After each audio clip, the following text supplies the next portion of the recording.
Direction l'Afrique centrale et on s'arrête en République démocratique du Congo. Malgré ce contexte sanitaire difficile, une vague de violence frappe encore les régions orientales. L'Agence des Nations Unies pour les réfugiés met en garde contre les conséquences de cette situation qui a déjà provoqué le déplacement de milliers de personnes. Choued Jalid.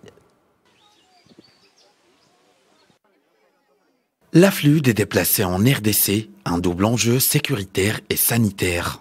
À l'heure où les cas confirmés de Covid-19 continuent d'augmenter dans le pays, au cours des dernières semaines, les récentes attaques dans les provinces du Nord Kivu et de l'Ituri ont provoqué le déplacement de plus de 35 000 personnes, surtout dans les provinces de l'Est du pays. Une situation inquiétante dans ce pays où plus de 5 millions de personnes ont été déracinées par le conflit et où résident plus d'un demi-million de réfugiés, des populations qui non seulement font face au virus, mais aussi à une forte précarité alimentaire. Parallèlement à la pandémie de Covid-19, nous sommes également à deux doigts d'une pandémie de faim.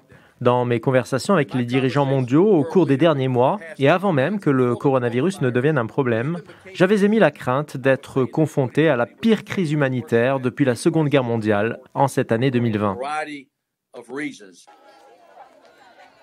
Dans les camps et autres sites des déplacés et réfugiés, le respect strict des gestes barrières est difficilement appliqué à cause du surpeuplement. En dépit de cela, le Haut Commissariat pour les réfugiés prend déjà des dispositions pour prévenir cette pandémie, même si aucun cas n'a été enregistré dans ces sites. Ce qui nous inquiète actuellement, c'est de veiller à ne pas perdre de vue ces déplacés. Certes, nous combattons le Covid-19, mais n'oublions pas les autres types de crises qui sont elles aussi très graves.